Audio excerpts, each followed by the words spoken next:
Ang kwentong ito ay hango sa totoong buhay. Karanasan ito ni Unas. Taong 1970, Consegra, Leyte.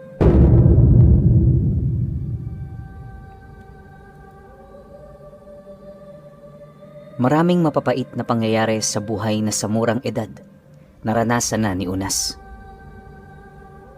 Ayon sa kanya, kung mga mahihinang tao lang ang nakaranas ng mga pagsubok na nalagpasan niya, maaaring nagpatiwakal na sa buhay. Pakiramdam nga niya noon, sa dinami-rami ng taong nilikha ng Diyos, kabilang siya sa mga piling taong binigyan ng matinding kamalasan sa buhay. Hindi niya masabi kung pagpapala ba yon o sadyang parusa sa kanya. Isipin ninyo, sa murang edad niya pinatay yung mga magulang niya. Yung dalawang kapatid naman niya, ipinaampon sa iba, habang siya naman sa edad na 13 anyos, piniling manirahan ng nag-iisa. Hindi man na lamang gagawin, pilit siyang umusad, alang-alang sa kanyang sarili. Sa mga unang taon ni Unas, na itinataguyod ng mag-isa ang buhay niya, halos kumain na siya noon ng lupa dahil sa matinding kahirapan. Minsan nga, kahit yung bunga ng saging nakakauslot pa lamang, kinukuha niya na ito. Wala man yung laman at mapait ang lasa, ayos na yon, basta mapuna ng kanyang kumakalam na sikmura. Taon pa ang lumipas ng kanyang pananatili sa bahay nila. Hindi na rin niya kinaya ang pagtitiis. Dala na rin ng hirap at pagkahiya sa kanyang mga kakilala, pinili niyang maglakbay sa iba't ibang lugar para hanapin ang kanyang tadhana. Bale, inabot siya ng 5 taon bago makarating ng Consuegra. Gawa ng sa mga bayang una niyang napuntahan, nagtagal siya roon ng ilang taon para maghanap buhay. Kung ano-ano lang ang nilalako noon ni Unas, makaraos lang. Dagdag pa niya na, hindi siya nagtitinda noon para kumita, sa halip nagtitinda siya para mabuhay. Akala nga niya ganun na talaga ang buhay niya hanggang sa pagtanda. Pero pagdating niya sa isa sa mga baryo ng Consuegra, may nakilala siya doong isang matandang babae na nagbigay sa kanya ng pampaswerte. Bagaman hindi siya naniniwala sa ganoong bagay, pinili niyang tanggapin ito. Ibinigay niya roon ang kanyang puso at pananampalataya hanggang sa ilang buwan lang ang lumipas, napansin niyang medyo nakakaluwag-luwag na siya. Sa pagsapit naman ng taong ito, pag-edad niyang 25 anyos, may napundar na siyang lupa sa lugar na yon, kasama ang 2 kalabaw, 3 baboy, at 1 kambing. Yon ang naging panimula niya hanggang sa magkaroon na siya ng sarili niyang bahay.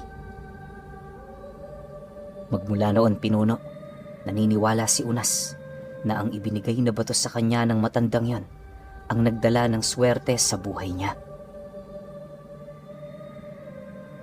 Wala rin siya noong pinagsabihan, magpahanggang sa ngayon. Paglalarawan naman ni Unas sa bato, para itong tumigas na putik na binalot ng puting dagta ng puno. Kitang-kita mo talaga ang loob nun, kung saan naniniwala siya na lahat ng makakakita nito talaga namang hahanga. Buong buhay niya, yon ang kauna-unahang beses na nakakita siya ng ganoong bagay. Palagi niya rin yung binabalot ng puting tela, at kahit ilang beses niya na yung nahulog, hindi pa rin yung nagkakaroon ng bitak. Ang mas nakakapagtaka pa sa lahat, palaging malamig ang batong yon at hindi ito nangingitim. Ilang beses niya na kasi yung inilagay sa lutuan, pero paghango niya rito, parang wala man lang doong nangyari. Sa paglipas pa ng mga buwan, namuhay ng matiwasay itong si Unas. Ang kanyang pinagkakaabalahan noon, pagbebenta ng mga karne at gulay. Bagaman isang beses sa isang buwan niya yung ginagawa, kahit papaano malaki-laki naman ang kanyang kinikita. Bukod kasi sa wala siyang kahati sa karne, yung mga gulay naman niyang ibinibenta, tanim niya mismo. Para kay Unas, maaaring tingnan ng iba na simple ang pamumuhay niya, pero para sa kanya marangya na ito. Isipin ninyo, hindi siya namomroblema sa kanyang oras araw-araw. Kahit magtrabaho siya o tumambay buong maghapon, meron pa rin siyang kakainin. Malaya si Unas sa lahat ng bagay. Yung tipong karamihan sa atin ngayon, ganoong buhay ang inaasam. Yun nga lang, dahil sa kagustuhan niyang maging ganon habang buhay ang kanyang sitwasyon, pinili niyang magpakalayo-layo sa tukso. At para magawa ito, yung itinirik niyang bahay, malapit sa isa sa mga baryo ng Consuegra, nasa labasan na. Sa pagkakatanda niya, 2 tahanan lang noon ang malapit sa kanyang pamamahay. Di naman yun problema, lalo pat yung mga magsasakang nakatira doon, pawang mga mababait at mga kakilala din niya. Akala ni Unas magtutuloy-tuloy na ang ganoong sitwasyon, pero lingid sa kanyang kaalaman, meron palang pagsubok na darating na babago sa kanyang buhay na kinagisnan. Sa abot ng kanyang pagkakatanda, Nobyembre ng taong ito, nagsimula ang mga pangyayaring hindi pangkaraniwan sa kanya. Ayon kay Unas, na gabi ng Biyernes noon nagdesisyon siyang pumunta ng baryo dahil sa kakulangan ng ginagamit niyang pansahog para sa niluluto niyang ulam. Siyempre, nag-iisa lang siya noon sa buhay, kaya wala naman siyang mautusang bumili nito. Habang binabagtas ni Unas ang daan patungong baryo, hindi naman niya maiwasang mapansin ang dilim ng paligid. Kahit may dala-dala siya noong gasera, parang may kung ano sa loob niya ang nagsasabing bumalik na. Subalit sa kabila nito, pinilit niya pa ring ipagpatuloy ang kanyang paglalakad hanggang sa narating na nga niya ang isang parte ng kalsada kung saan wala ng katao-tao. Hindi niya mawari noon pero yung mga paa niya parang nanginginig na. Ultimo maliit lang nakaluskos sa paligid, nagbibigay yon ng matinding takot sa kanya. Halos gustong-gusto na nga niya noon kumaripas ng takbo pero yung paa niya parang nakagapos. Bukod sa namamanhid ito, parang ang bigat-bigat nitong igalaw. Makalipas pa ang ilang minuto, laking gulat na lamang ni Unas nang may dumaan sa kanyang harapan na isang babaeng umiiyak. Nakagapos ang mga kamay nito at ang ulo naman nito nababalot ng isang makapal na supot. Hindi niya alam kung ano nangyayari doon, pero sa estado nito, alam niyang patay na ito. Pagtawid naman ito sa kalsada, napansin niya ang sumusunod na sanggol sa nilalang na yon na hindi pa napuputulan ng pusod. Gumagapang ito at yung katawan nito punong-puno na rin ng sugat. Pagpasok naman ito sa talahiban, agad namang umihip ang malakas na hangin, dahilan para mamatay ang siga ng kanyang gasera. Sa puntong yon, gustong-gusto na talagang tumakbo ni Unas, pero hindi niya talaga ito magawa. Yung katawan niya naninigas na at parang wala na itong lakas na kumilos. Nanginginig na rin ang kanyang buong katawan at yung kanyang isipan blankong-blanko na. Maya-maya pa, mas lalo pang binalot ng takot itong si Unas nang makarinig siya ng isang iyak na humahagulgol. Paulit-ulit din yung humihingi ng tulong sa kanya na para bang napakabigat ng problema nitong dinadala. Mabuti na lang, bago pa man siya mawala ng malay sa lugar na yon, may dumaan na isang magsasaka na nakasakay sa kalabaw nito. Paglapit naman ito sa kanyang kinatatayuan, bahagya naman yung tumigil habang nagwiwika sa kanya ng,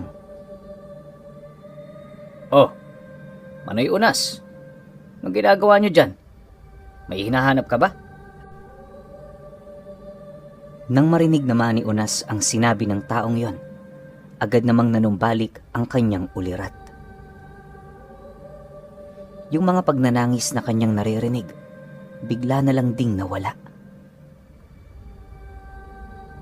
Pagsilay naman niya sa lalaki, walang pagdadalawang isip naman siya doong humingi ng tulong. Bagaman ayaw niya na noong pumunta ng baryo, napilitan siyang sumakay dito. Pagdating naman nila sa sentro, pansamantala siyang nakituloy sa kaibigan niya. Nagdahilan na lamang siyang may problema siya, kaya naghahanap siya ng makakausap sa oras na yon. Dahil dito, wala namang nagawa ang kaibigan niya, kundi ang patuloyin siya. Sa pagsapit ng umaga, pagbangon naman ni Unas, una niyang naramdaman ang matinding bigat ng kanyang katawan. Noong una, inakala niyang dala lang ito ng alak na iniinom nila, pero pagbalik niya sa kanyang pamamahay, napansin naman niyang nilalagnat siya. Namumutla na rin noon ang kanyang katawan, at sa estado nito, parang meron talaga siyang iniindang karamdaman. Nang mapagtanto naman niyo ni Unas, agad naman siyang lumapit sa kakilala niyang albularyo sa kanilang lugar para magpatingin. Pero sa kasamaang palad, wala naman yung nakitang kakaiba sa kanya maliban sa lagnat. Dahil dito, tuluyan na ngang nawala sa isipan niya ang kaisipang maaaring nakuha niya ito sa nilalang na kanyang nakita.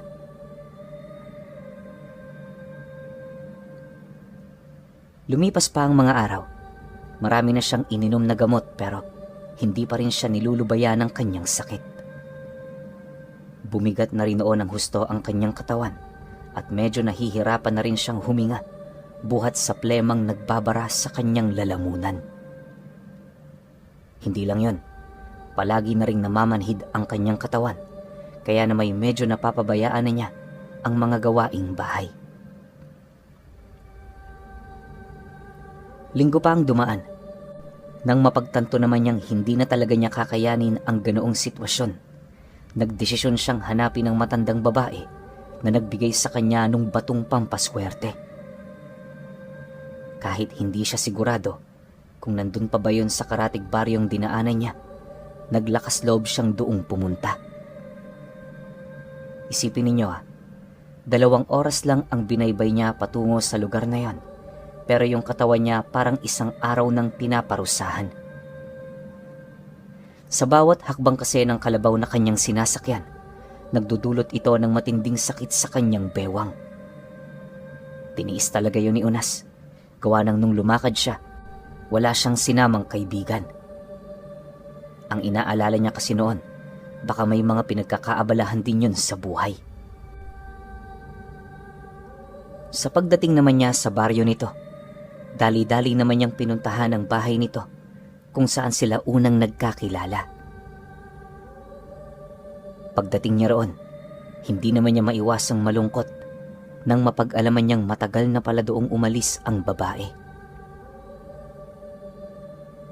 Pero ayon sa pamilyang naninirahan dito, lumipat lang yun sa bundok malapit sa kanilang lugar. May mumunting sakahan kasi yun doon, kaya na may nagdesisyon itong doon na manirahan. Nang marinig naman ni Unas ang sinabi ng kausap niyang lalaki, walang pagdadalawang isip naman niya yung pinakiusapan na kung maaari itong sumama sa kanya. Bukod kasi sa hindi niya alam ang daan patungo sa lugar na yan, wala rin siyang kaide-ideya kung alin bang bundok ang tinutukoy nito. Dagdag pa niya na handa naman siyang magbayad sa tulong na ibibigay nito kung yon ay kinakailangan. Pagkarinig naman ng lalaki sa kanyang sinabi, walang pagdadalawang isip naman yung sumang-ayon sa kanya na nagsasabi ng, "Sige ho, maghintay lang muna kayo rito. Tatapusin ko lang ang ginagawa ko. Huwag ho kayong mag-alala. Malapit lang dito ang lugar ni Aling Tersing. Yun nga lang, matarik doon ang daan. Ikinalulungkot ko pero hindi doon makakapasok ang dala mong kalabaw. Kung gusto nyo ho, pwede naman nating lakarin papunta roon. Kalahating oras lang, nandun na tayo." Dahil sa sinabi nito, wala namang nagawa si Unas kundi ang sumang-ayon. Matapos naman ang kanilang pag-uusap, matyaga naman siyang naghintay habang tahimik na pinagmamasdan ng lalaki sa ginagawa nitong pagbibilad ng mga panggatong. Ilang minuto pa ang lumipas, agad naman yung bumalik sa kinaroroonan niya para yayain na siyang umalis. Sa kanilang paglalakad, doon niya napag-alaman kung ano ang kaugnayan nito sa matandang babae. Ayon sa taong yon, tiyahin nila ang matandang yon, gawa ng pamangkin nito ang kanyang asawa. Sa katunayan, bago yun lumipat, hinintay lang sila nitong makarating sa baryo. Dagdag pa nito na, masaya naman ang matandang yon na ibinigay sa kanila ang bahay nito, alang-alang sa kanyang mga apo. Nang marinig naman ni Unas ang tungkol sa bagay na yon, hindi naman niya maiwasang mapatanong ukol sa kung sino ang kasama ng matanda sa bukid. Sa estado kasi nito, syempre nasisiguro niyang nanghihina ang katawan nito. Subalit pagkarinig naman ng lalaki sa kanyang sinabi, tinawanan lang naman siya nito habang sumasagot sa kanya ng, "Si Tia Tersing mahina." "Hindi ka sigurado dyan, Manoy. Alam mo ba nung gapasan dito sa amin? Nung nagdaang araw lang, nakigapas yun. 10 kahon ng palay ang tinapos niya sa isang araw lang. Walang pahinga, may pagkain wala.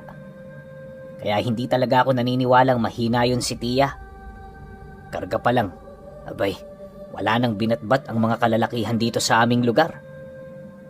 Ay ikaw, Manoy, paano mo nakilala si Tia Tersing? Isa ka din ba sa mga nilimusan niya ng gamit?"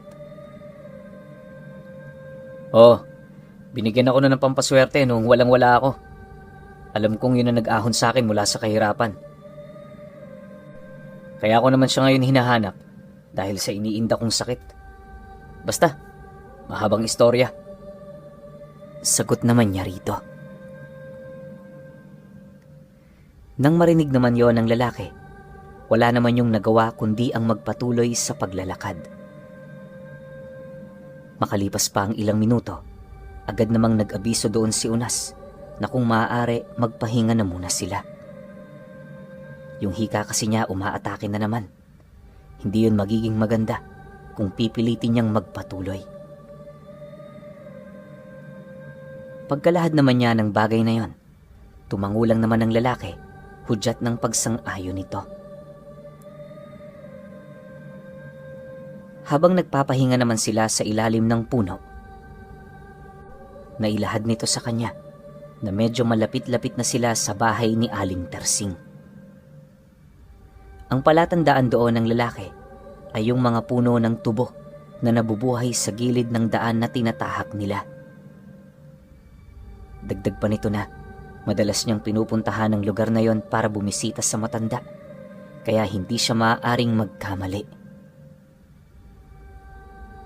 Matapos namang marinig ni Unas ang sinabi nito, naglakas loob naman siyang lumakad para makapagpatingin na.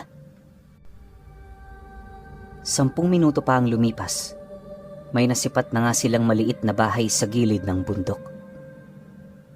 Patag ang lugar na yon pero ilang metro mula sa bahay merong malalim na bangin. Nagkalat din sa lugar ang mga alagang manok ni Aling Tersing at yung iilan nitong mga kambing na nanginginain. Maya-maya pa, paglapit naman nila sa bahay nito, bumungad sa kanila ang matanda na nananabako. Nakatingin din yun sa kanila na parabang inaasahan na nito ang kanilang pagdating. Nang masipat naman yun ni Unas, dali-dali naman siya doong lumapit para magpakilala. Subalit di pa man siya nakakapagsalita, agad namang inilahad ng matanda sa kanya na hindi siya nito nakakalimutan. Dagdag pa nito na lahat ng taong nalimusan niya ng gamit, kailan may hindi na mawawala sa kanyang isip. Dahil sa sinabi nito, wala namang nagawa si Unas kundi ang tumango. Hindi naglaon, pag-upo naman niya sa bangkong naroon sa harapan ng matanda. Bahagya naman siya noong napatahimik nang marinig niya yung magwika sa kanya ng, "Ibang-iba ka na, Unas, mula nung una tayong nagkita. Masaya ako dahil nakaahon ka na sa kahirapan." Anong nangyari sa'yo? Bakit hinang-hina ka? Nakikita ko sa mga mata mo ang bigat ng iyong dinadala. Magsalita ka, Unas. Baka meron akong maitulong. Nang marinig naman ni Unas ang sinabi nito, walang pagdadalawang isip naman niyang inilahad ang tungkol sa kanyang mga naranasan. Ipinagtapat niya rin dito, hindi naman siya hinawakan ng nilalang na yon, pero yung huli niyang naramdaman habang pinagmamasdan niya ito, tila bang hindi siya nilubayan. Mariin din niyang inilahad na ilang beses na niyang pinakikiramdaman ang kanyang sarili, pero wala talaga siyang kapasidad na matukoy ang pinanggagalingan ng sakit na yon. Matapos naman niya itong mailahad, agad namang lumapit sa kanya ang matanda para masipat siya nito ng malapitan. Hinawakan din ito ang kanyang balikat at leeg na parabang meron itong hinahanap. Maya-maya pa pagbalik naman ito sa kanyang kinauupuan, agad naman yung nagwika sa kanya ng, Normal lang yan. Nahawakan ka kasi ng kaluluwa. Ipantay mo ang mga kamay mo. Mapapansin mo ng pinakamaliit mong daliri, hindi pantay sa isa. Pero huwag kang mag-alala. Gagamutin natin yan. Pagkatapos natin makikita mo, huhupa na yang nararamdaman mo. Kasabay ng pagwika ng matanda ay ang pag-uumpisa naman itong mag-usal ng mga buhay na kataga. Matapos nun, inihip ito ng matanda sa kanyang bumbunan at pag-ukit nito ng krus sa kanyang noo gamit ang laway. Gulat na manoon si Unas nang mapansin niyang yung sakit sa kanyang bewang at dibdib unti-unting nawawala. Panay na rin ang kanyang ginagawang pagbahing kung saan walang patid namang sumasabay ang mga plemang nakaimbak sa kanyang sikmura. Dahil sa pangyayaring yan, doon niya napagtanto, totoo at hindi biro, ang kakayahan ni Aling Tarsing na manggamot. Pag-alis naman ng kamay nito sa kanyang katawan, unti-unti naman niyang naramdaman ang paggaan ng kanyang pakiramdam. Pagtayo naman niya, una naman niyang napansin na yung pagkawala ng nararamdaman niyang sakit sa kanyang mga kasukasuan. Nawala na rin ang kanyang hika kasama yung pakiramdam niya na umiikot ang kanyang paningin kapag napapagod siya. Paglahad naman sa kanya ng matanda na malaya na siya mula sa hawak ng kaluluwa, taos-puso naman siya doong nagpasalamat. Iniabot na rin niya ang kanyang abuloy para naman kahit papaano makatulong din siya sa matanda. Kinahapunan noong mismong araw na yon, nanatili pa rin si Unas sa bahay nito. Sa ganda kasi ng kwento noon ng matanda, halos hindi na niya napansin pa ang bilis ng pagtakbo ng oras. Ilang minuto pa ang lumipas. Pabiro naman niyang inabisuhan ito ukol sa kanyang pagnanais na maging isa ring manggagamot. Akala niya tatawa lang noon si Aling Tarsing. Pero pagsilay nito sa kanyang mga mata, seryoso naman yung nagwika sa kanya ng, "Desidido ka ba? Kung desidido ka, bumalik ka rito pagkaraan ng 2 linggo. Pag-isipan mo ito ng maigi dahil hindi mo na ito mababawi sa oras na nakapasok ka na." "Tamang-tama yan, Unas. Naghahanap ako ng magtataguyod ng aking aral. Lahat kayong nilimusan ko, pasok sa mga katangiang aking hinahanap.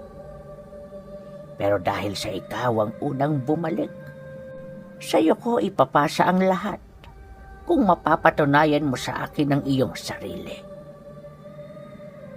Nanghihina na ako, Unas.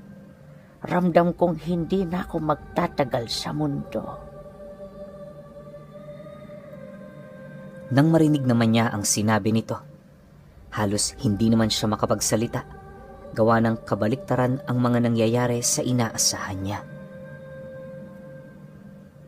Maya-maya pa, nang wala na silang mapag-uusapan, nagdesisyon si Unas na magpalipas ng gabi sa bahay ng matanda.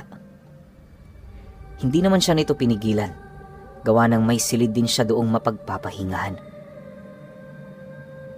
Subalit, nang akmang papasok na siya sa ibinigay nitong silid, mariin naman siya nitong pinaalalahanan na anuman ang kanyang maramdaman sa kalagitnaan ng gabi, wag na wag niya yung papansinin.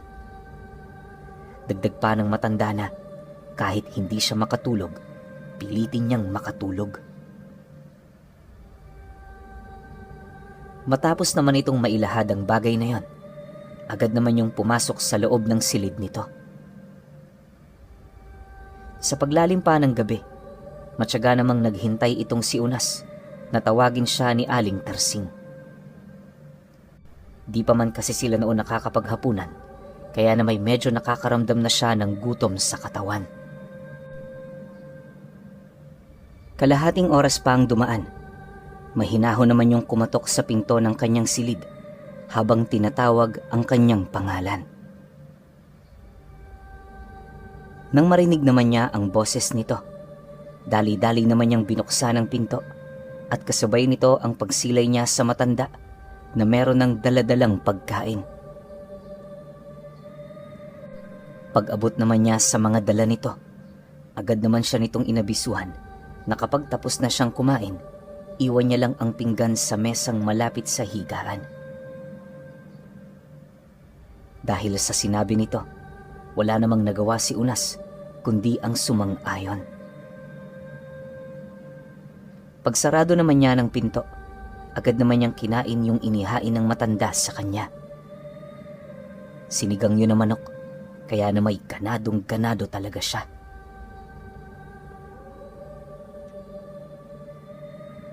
Sa paglalim pa ng gabi, kasalukuyan na siya noong nagpapahinga. Bale, nakatulog nga siya noon ng maaga, gawa ng bukod sa pagod na kanyang dinanas, mapuntahan lamang ang tahanan nito.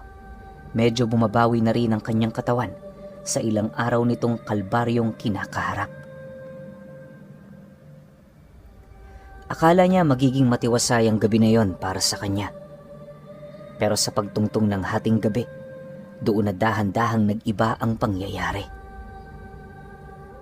Sa kasagsagan kasi ng pagtulog noon ni Unas, unti-unti namang bumalik sa katawan niya ang kanyang wisyo dahil may nararamdaman siya noong parang gumagapang sa kanyang paa.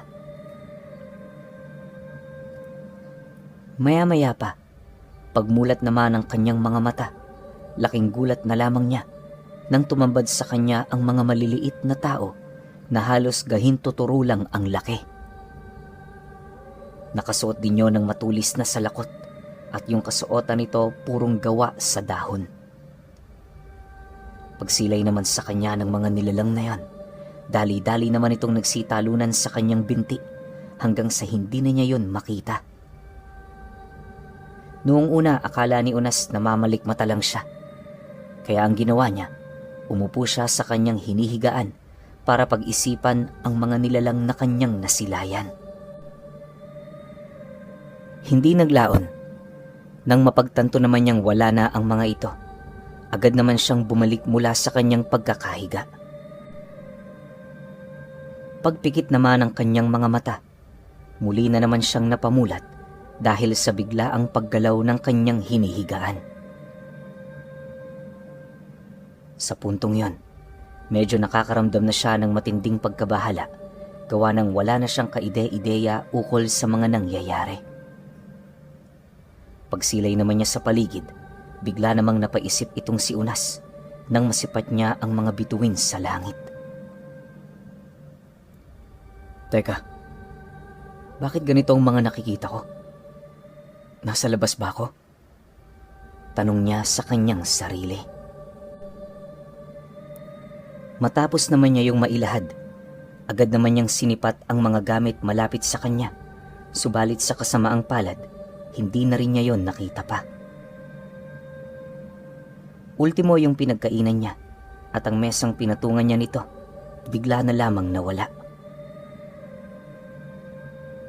Para sa kanya, isa yung nakapagtatakang pangyayari, gawa ng segundo lang noon ang dumaan, magmula noong pumikit siya. Imposible namang naglaho na lamang ang bahay, gawa ng yung hinihigaan niya, naroon pa rin sa kanyang tabi. Makalipas pa ang ilang minutong pag-iisip noon ni Unas, nagdesisyon na siyang umalis sa inuupuan niyang yon. Ngunit, pag-angat naman niya ng kanyang puwet sa mismong higaang yon, bigla naman yung naglaho na parang bula. Dahil sa pangyayari, lahat ng bagay sa silid na pinasukan niya, wala na siyang nakita. Yung lugar ding dinapuan niya noong mismong gabi, hindi pamilyar sa kanya.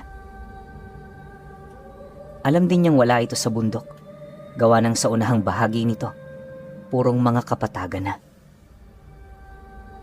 Paglalarawan naman ni Unas sa lugar na kanyang napuntahan, pinalilibutan niyo ng matataas na puno na merong napakaraming mga alitap-tap na lumilipad.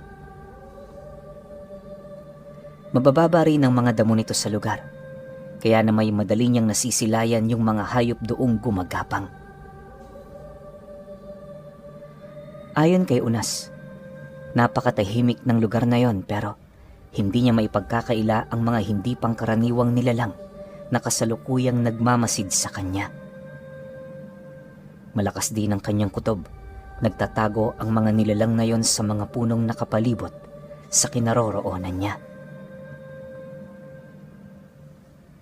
Maya-maya pa, nang akmang aalis naman siya sa lugar na yon, bigla naman siya noong napayuko nang makarinig siya ng isang malakas na pagsabog at kasabay nito ang paglangit-ngit ng punong unti-unti nang nabubuwal.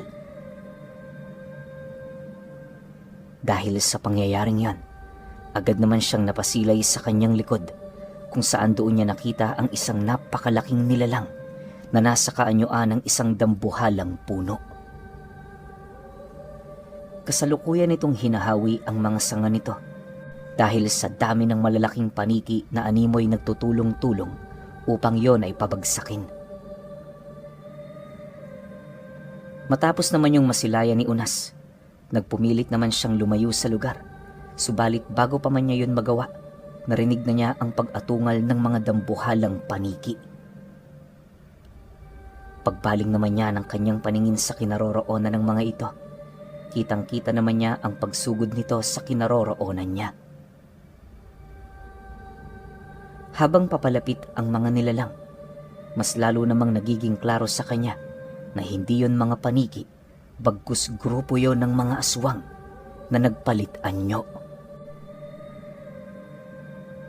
Pagsilay naman niya ng mga totoong uri nito, mabilis naman siyang kumaripas ng takbo hanggang sa marating na niya ang isang parte ng kakahuyan na merong napakasukal na daan.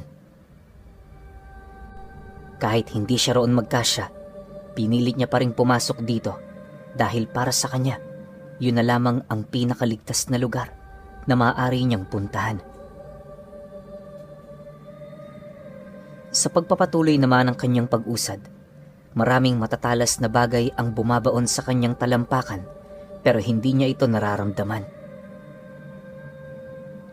Kahit napakahirap na ng kanyang kalagayan, pinilit niya pa ring magpatuloy gawa ng alam niya sa kanyang sarili na kung hindi niya yun gagawin, yun na ang katapusan ng kanyang buhay. 10 minuto pa ang lumipas. Narating na nga ni Unas ang hangganan ng kakahuyan. Alam niyang malayo na siya pero hindi niya pa rin maipagkakaila yung mga aswang na sumusunod sa likod niya. Ramdam niya ring naghihintay lang yon ang pagkakataon na lumabas siya sa lugar na yon. Maya-maya pa, habang pinakikiramdaman naman niya ang lugar na kinaroroonan niya, alam niyang nasa taas lamang ng kakahuyan yung mga aswang. Bukod kasi sa kitang-kita niya ang mga pakpak nito, maya't maya rin ang ginagawa nitong pag-aangil na para bang matindi na ang pagmamalabis nitong sagpangin siya.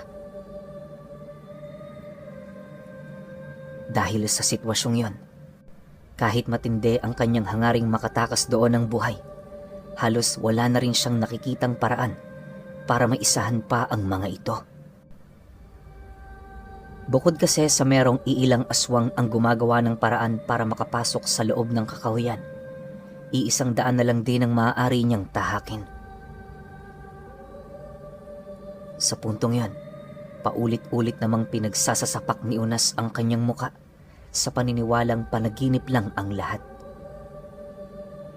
Pero kahit anong gawin niya, di pa rin bumabalik ang kanyang ulirat sa kanyang katawan.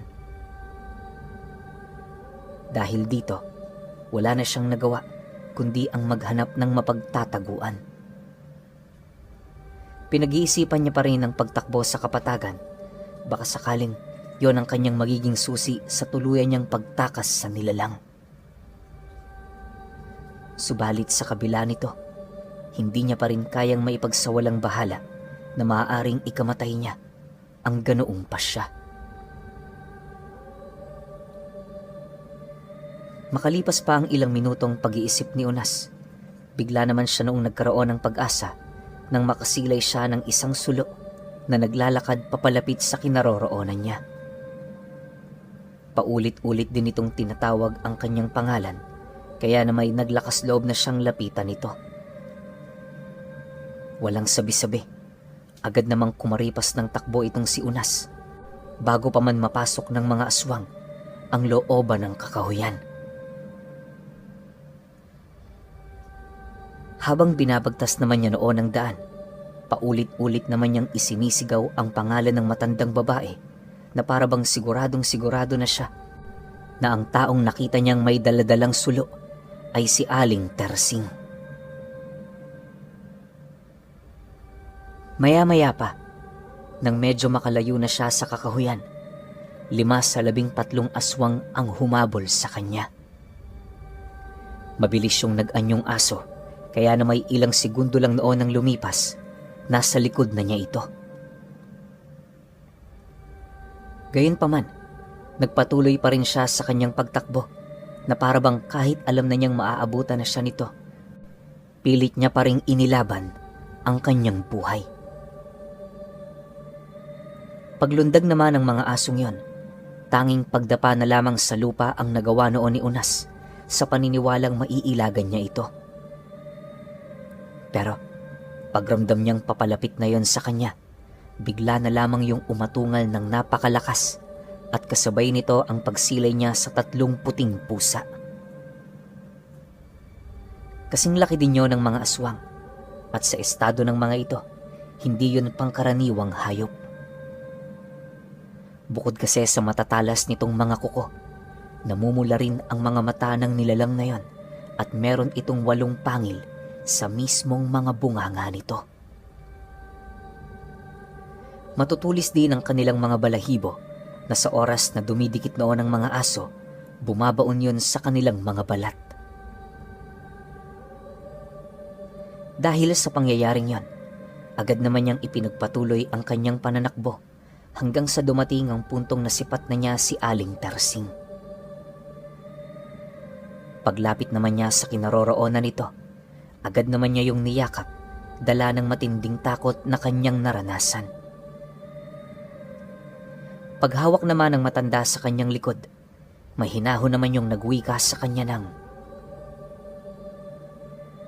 Sabi ko sa'yo, huwag mong papansinin ang mga bagay na mararamdaman mo. Alam mo dyan sa bahay ko, meron diyang mga nilalang na tinatawag kong mga agaw-agaw. Kadalasan kapag gising ang mga bisita ko sa panahon ng kanilang pag-iikot, nililigaw nila ito.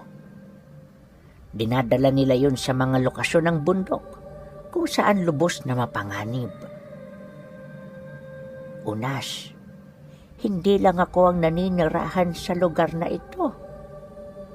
Marami kami, kabilang yung mga aswang na humahabol sa'yo. Mabuti naman at hindi ka nila nasaktan.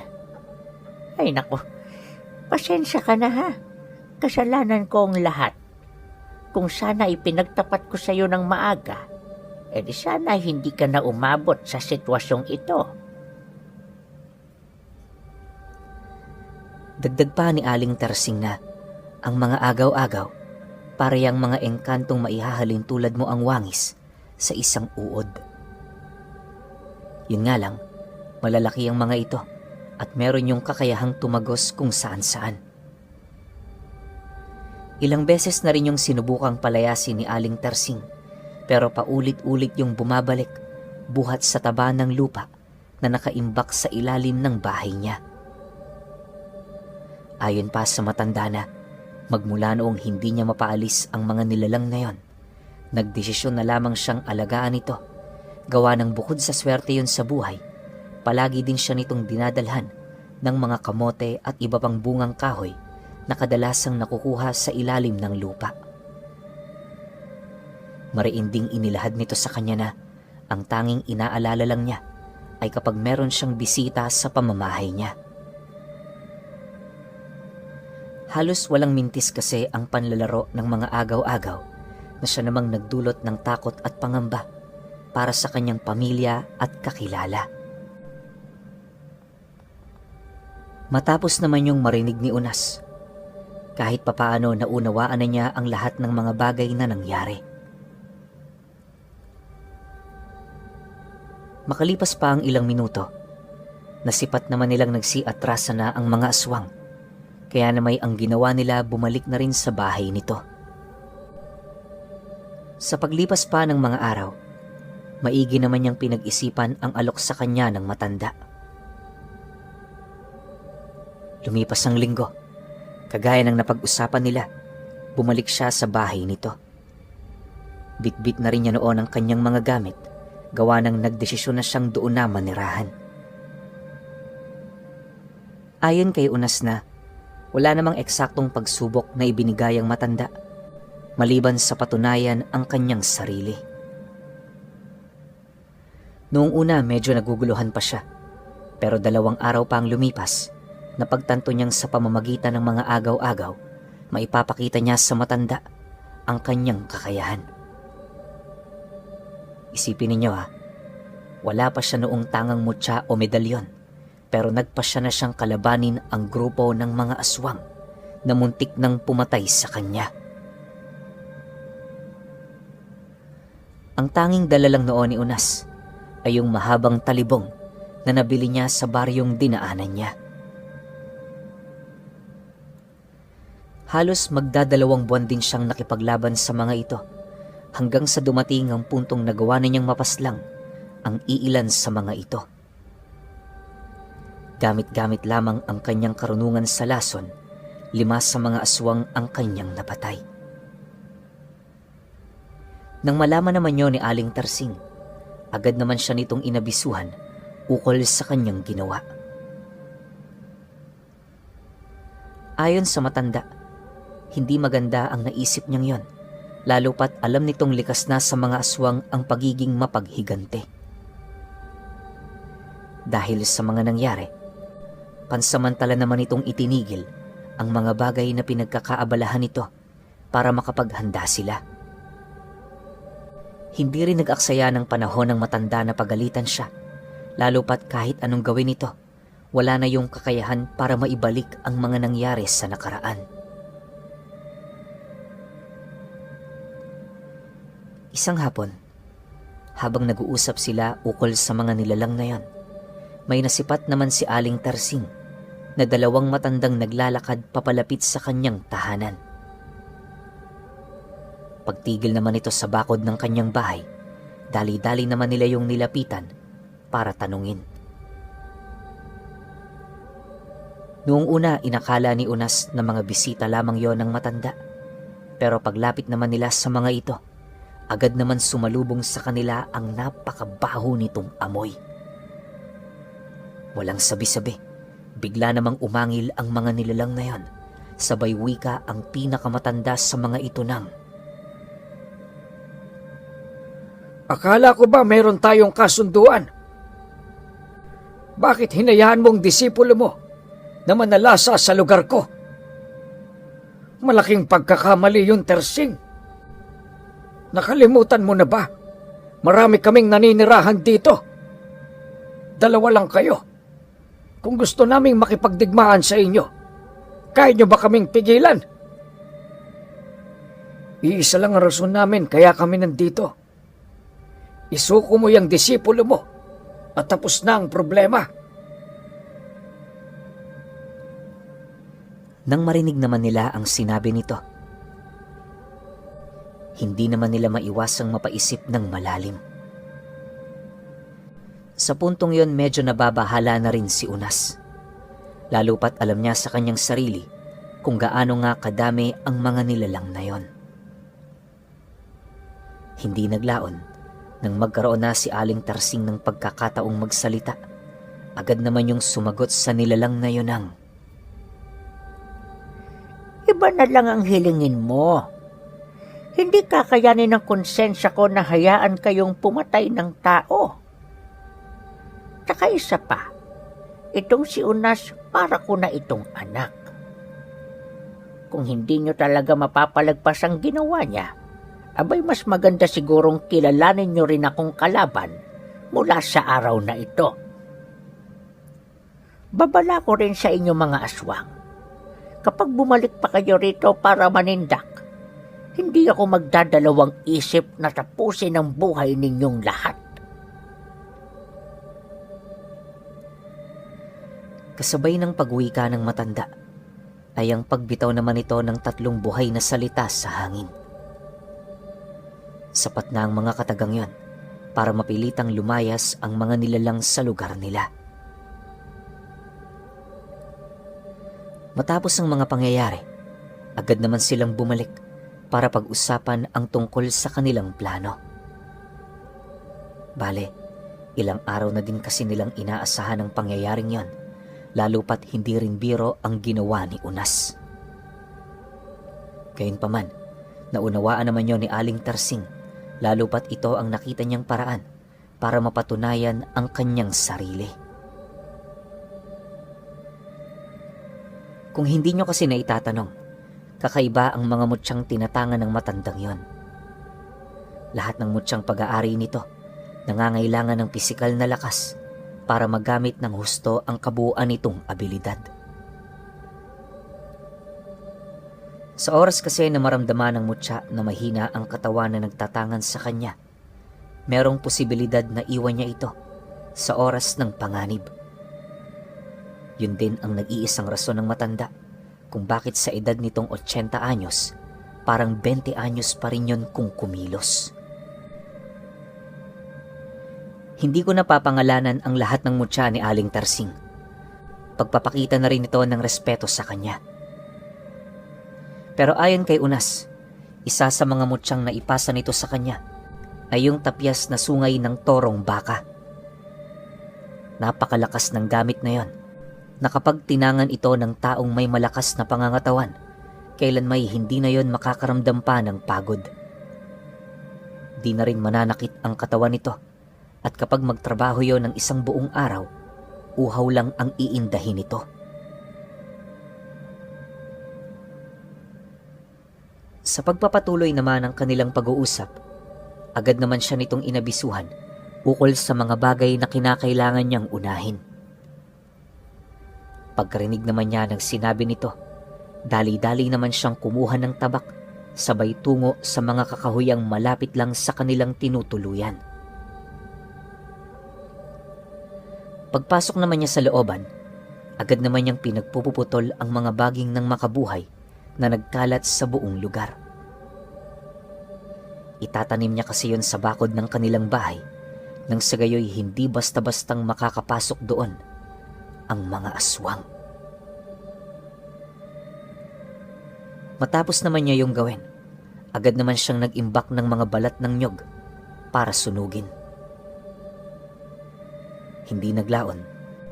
Nang matapos na ang kanyang trabaho, agad naman siyang pumasok sa loob ng bahay nito para yon ay abisuhan.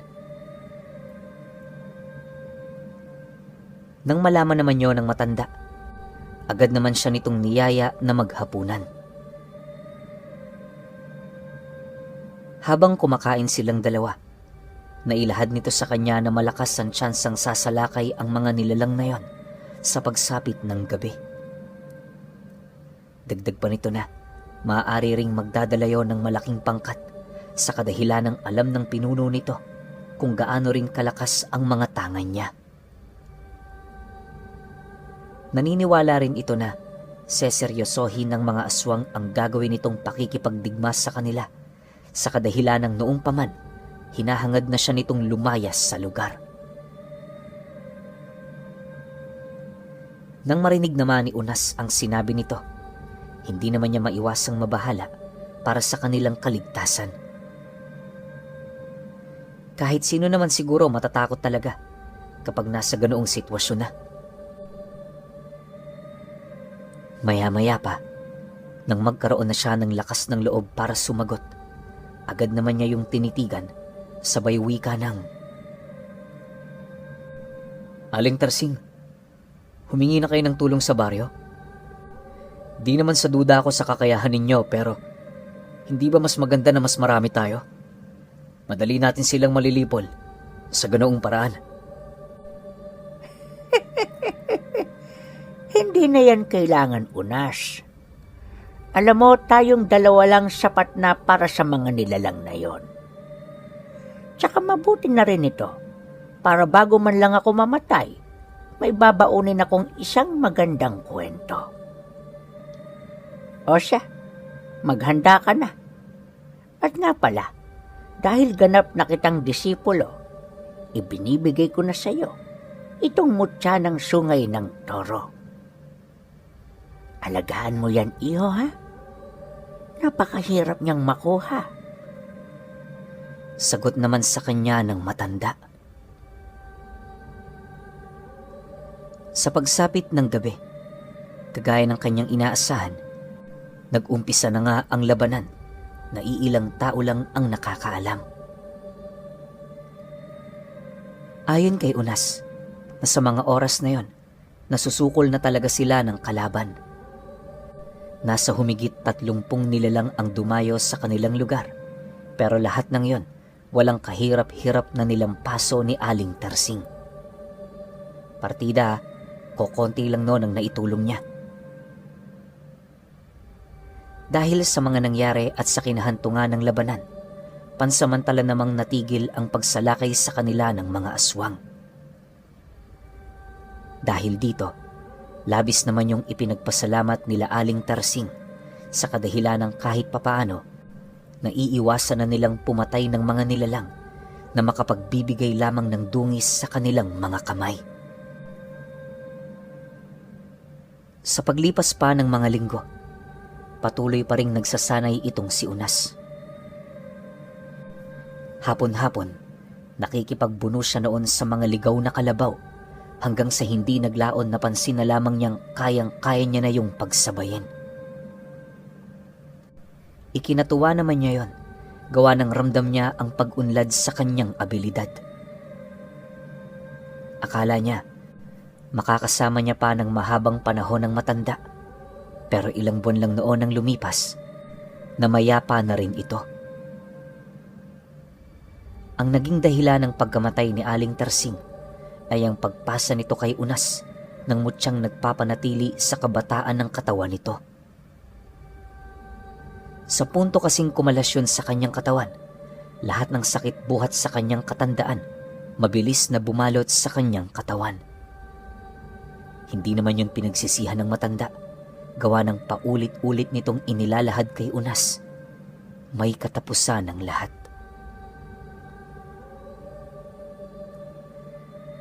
Pagkalibing naman nila sa bangkay ng maestra niya, minabuti naman niyang bumalik sa kanyang iniwang pamamahay. Mas pinili kasi doon ni Unas na manirahan, gawa ng yung mga kapitbahay niya roon, kilalang kilala na niya. Wala namang tumutol sa ginawa niyang paglilipat. Sa kadahilanang, karapatan din naman niyang mamili ng pagtitirahan. Alam niyo, Pinuno, halos inabot pa noon si Unas ng 7 buwan sa pag-aaral para lamang malaman ang pangontra sa iilang mga karunungang ipinapalipad sa hangin. Nakatuon kasi noon ang kanyang pagsasanay sa purong pisikal na kombate lamang.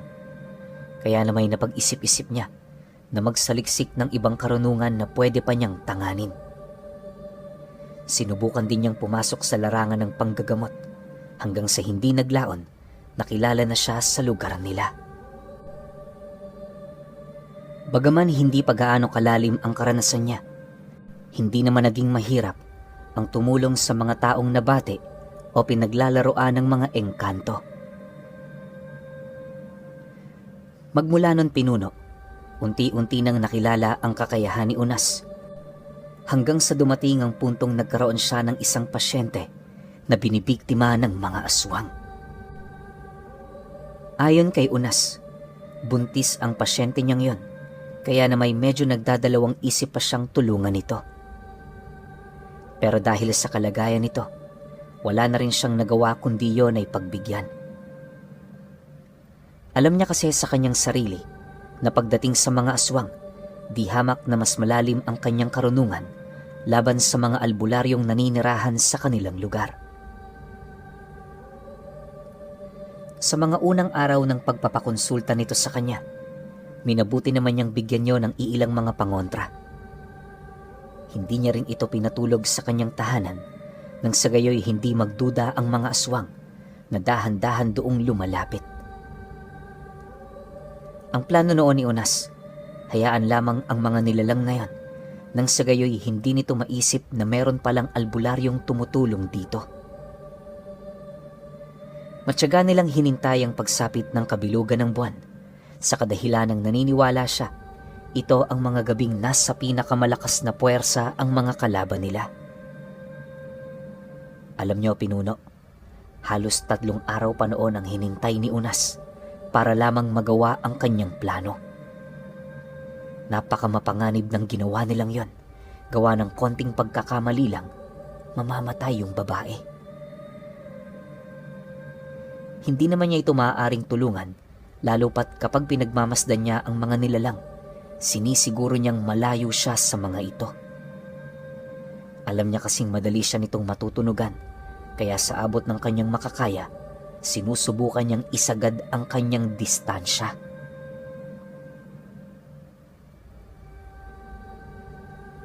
Sa pagsapit naman ng araw na pinakahinihintay nila, mariin naman niyang inabisuhan ng pamilya ng babae na alisin na ang lahat ng pangontrang inilibing nila sa pamamahay nito. Inutusan niya rin yung huwag isasara ang pinto, maging ang mga bintana. Kumbaga, hahayaan lang nilang nakabukas ang mga daanang yon, nang sa gayoy hindi magdalawang isip na lumapit ang mga aswang sa mismong kinaroroonan ng babae. Alam ni Unas na hindi nito kayang tiisin ang pagnanais na kumain ng buntis, kung kaya't kahit alam nilang kaduda-duda ang mga nangyayari sa bahay na yon, hindi ito mag-iisip ng kung ano-ano. Bagaman nababahala ang pamilya ng babae sa kanyang plano, nagdesisyon naman yung sumunod. Bukod kasi sa wala na sila noong pagpipilian, napatunayan naman nila ang kakayahan niya. Ipinagpasalamat naman yun ni Unas, gawa ng kahit papaano, hindi yun tumutol sa kanyang plano. Kinagabihan noong mismong araw, tahimik na ang lahat. Yung pamilya ng kanyang pasyente, nagdesisyon ng magpahinga nang nakabukas yung bahay nila. Inaasahan naman niya yung hindi makakaidlip pero kahit papaano, hindi niya na yon pinagbigyan ng pansin. Sa pagtungtong naman ng 9:00 ng gabi, dahan-dahan nang lumalapit ang mga aswang sa bahay nito. Yung iba, sa sobrang pagkatakam, dumaan na mismo sa entradang pinto ng bahay. Mabilis nitong sinuyod ang sala patungo sa silid ng buntis, kaya ang ginawa naman noon ni Unas, dali-dali nang tumakbo patungo sa may bandang pinto.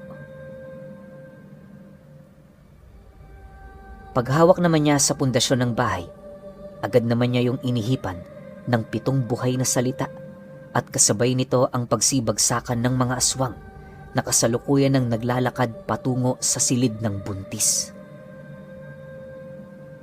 Pagrinig naman niya sa sigaw ng mga nilalang na yon, dali-dali naman niyang binunot ang hawak niyang itak sabay karipas ng takbo patungo sa kinaroroonan nito.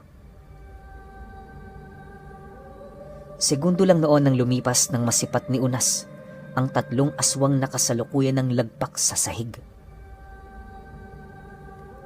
Ilang beses din itong sinubukang tumayo pero wala itong kakayahan para basagin ang konsagrang selyong dasal na kanyang binitawan.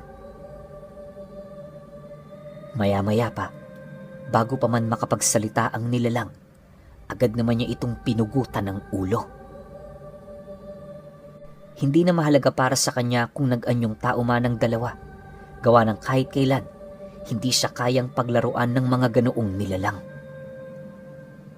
Sa isip-isip noon ni Unas, ilang buwan na niyang ginagamit bilang pagsasanay ang mga ito, kaya napakadali na lamang para sa kanya na pumatay.